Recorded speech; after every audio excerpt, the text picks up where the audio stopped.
Fry's Turkish Delight. My father was posted to Turkey. That's why I was born there.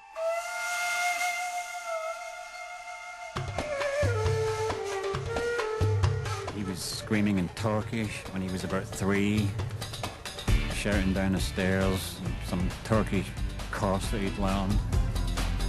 David was 18 months older than Joe, and they were just like chalk and cheese.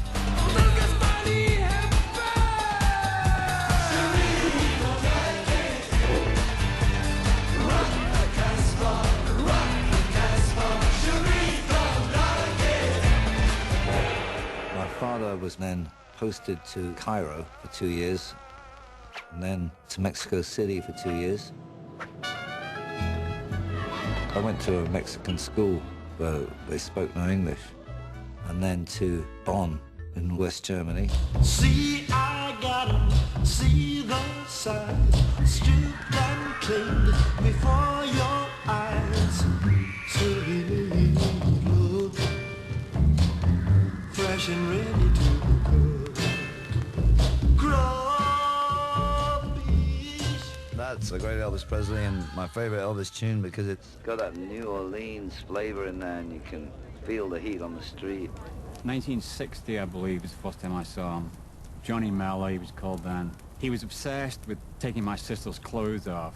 He said to me, let's take your sister's clothes off and hide them in this Uncle John's cupboard, because no one will ever find them in there. David would just go along with us. Even at that early age, Joe seemed to be the leader of the two of them. Then I came to England to boarding school. I often think about my parents and how I must have felt about it, because it was like being sent away and seeing them only once a year. It really changed my life because I just realized I had to forget about my parents and deal with this.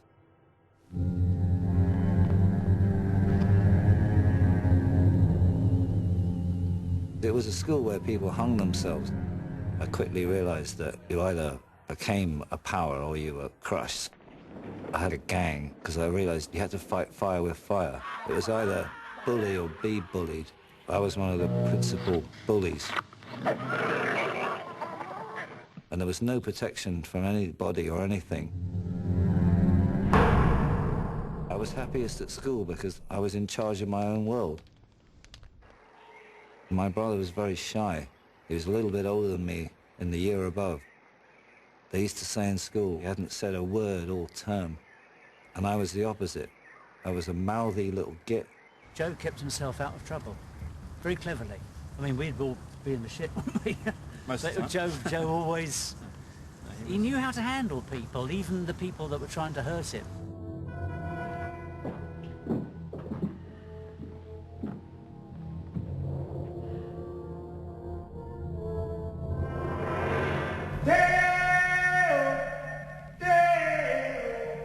Work all night and a drink a rum. Reporting the Scouts as a good way of getting out of school for a weekend, I think, was the reason that we joined. Stacks banana till the morning come.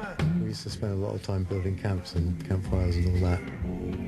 Come, Mr. Tallyman, tally me banana. And that's Harry Belafonte with a magnificent Deo. Takes me back to the old times. And all the time that we were at school, I never met his parents. It was as if they didn't exist.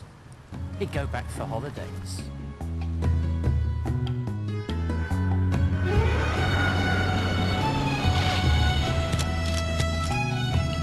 Come in Africa, you're receiving us. Now we've got Umzike Fani Buthelezi. This is the sort of tune that's like honey to the soul.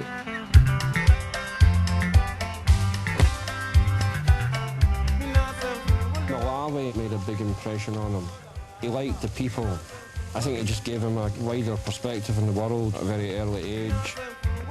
He would always bring stories back at the beginning of each term, plus a new collection of records. I can remember hearing the Rolling Stones coming out of this huge wooden radio in the day room.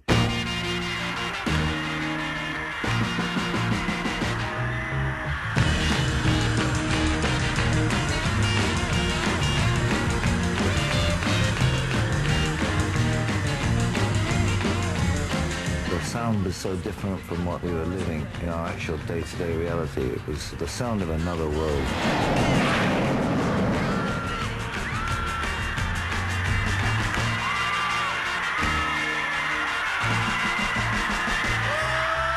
That's the moment I think I decided to only follow music forever. That would be the way to live. I was a lousy student.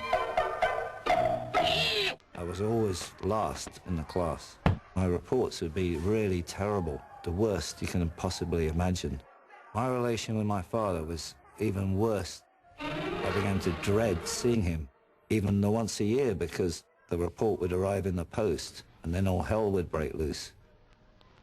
I would say from my upbringing that authority was something to be avoided, if possible, attacked. If you could get in and attack it and get away without being burnt, I would say that was high on the list of priorities. In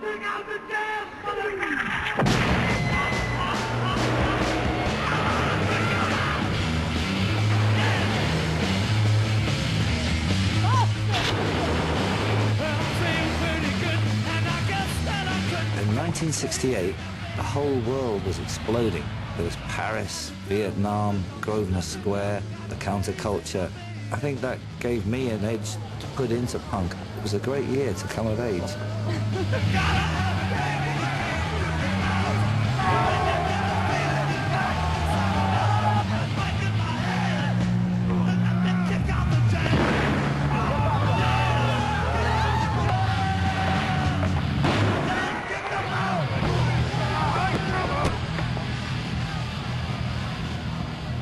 In a way why Joe was the way he was, but I could never understand what happened to David. Almost on one day, you know, you walked into his bedroom, it changed from being a normal boy's bedroom into being black, swastikas and fascism and Mein Kampf, ultra right wing. David just went into Regent's Park one day and took an overdose of pills. And finally went onto this little island.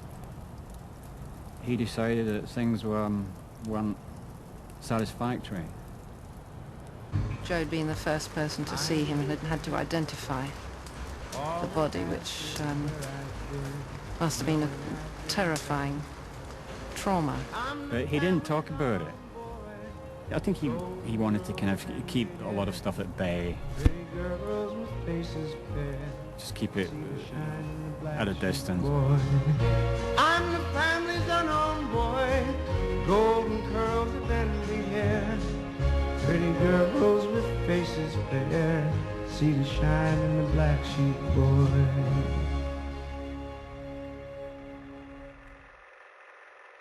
And that was the great Tim Hardin, perhaps a lost genius of music, with Black Sheep Boy.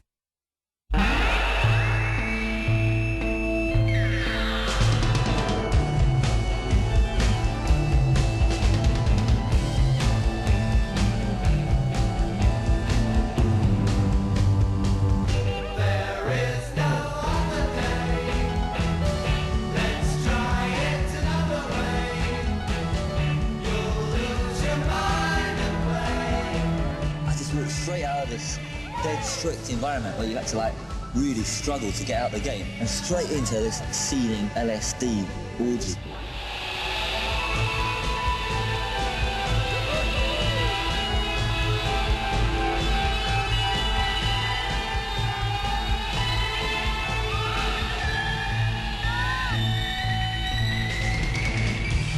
There's only one answer to what you're going to do after school, and that is art school. The last resort of malingerers and bluffers and people who don't want to work.